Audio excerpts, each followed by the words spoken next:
جناب نوح علیہ السلام کے پاس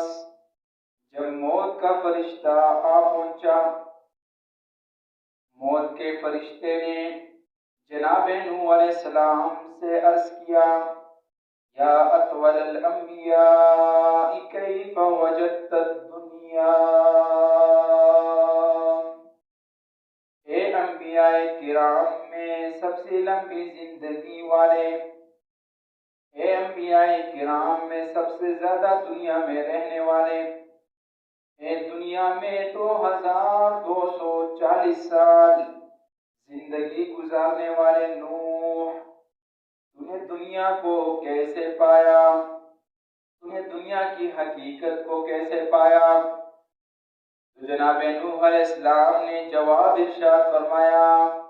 کالدار له بابان خرج ودخل وخرج، میں نے دنیا کو اس گھر کی طرح پایا جس گھر کے 2 دروازے ہوں، ایک دروازے سے میں داخل ہوا اور دوسرے دروازے سے میں خارج ہوا۔ یہ دنیا بڑی تو بڑی فانی چیز ہے، یہ دنیا مچھر کا پر ہے، مکڑی کا جالا ہے، متاع الغرور ہے، یہ دنیا فانی ہے، اسی میں کسی نے بھی باقی نہیں رہنا۔ تو نوح علیہ السلام نے جواب ارشاد فرمایا، کالدار لہا بابان خرج ودخل، کہ میں نے اس دنیا کو جو میں نے 2240 سال میں نے زندگی گزاری ہے اس دنیا میں،